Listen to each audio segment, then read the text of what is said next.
pa. Yung asawa ay may rape case.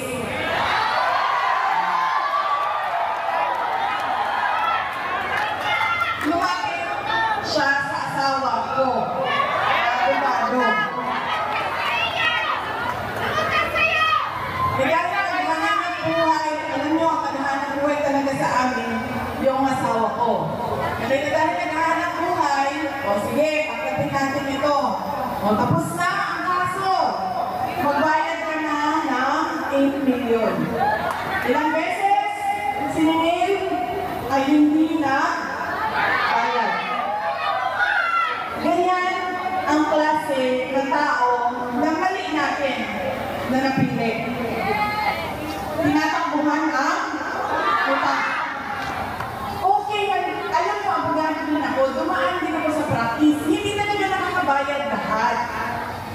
Ang sasabihin niyan, oh, ito attorney, meron akong konti. Ito na muna. Pag nagkapera ako sa susunod, magbibigay po ako.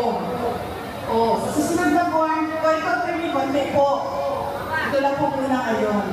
Hindi ito, hindi talaga eh. Kunwari, walang nangyari.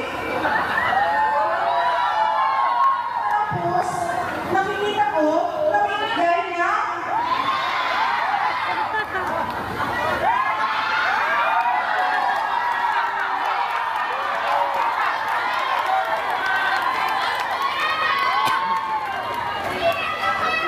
Magbayad ka naman muna ng utang mo.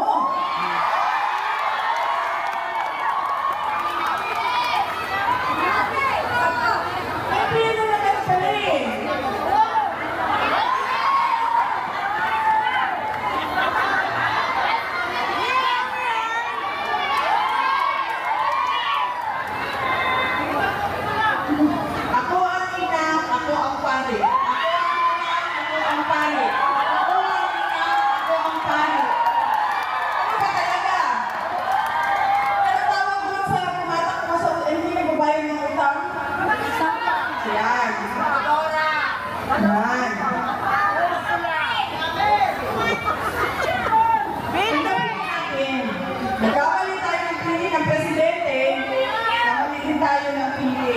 Hindi natin natingnan yung kalakas eh. Oo. Diba? Diba?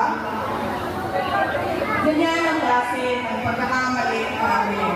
Kaya, ngayong darating na Lunes, meron tayong pagkakataon na itama ang mali. At yun ay ang pagpili kay Congressman Rani Abu. Nagbalik natin sa Kongreso na 9 years. Napakaganda ng track record naging Deputy Speaker. At sabi ko nga, pwede maging Speaker, di ba? Bakit hindi? Diba? Ihahatid natin lahat doon sa Kongreso, buong Pilipinas. Hatid natin, ito po ang aming piniling speaker. Kami po ang taong bayan.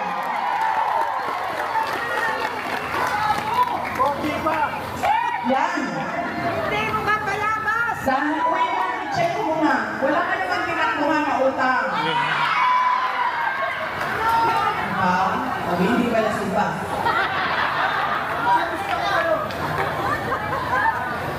Meron tayong pagkakataon na itama ang mali.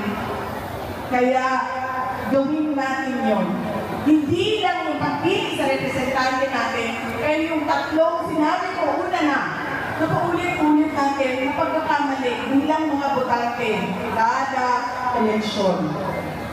Baka pa, sigurado ako, meron tayong nakikita tunay na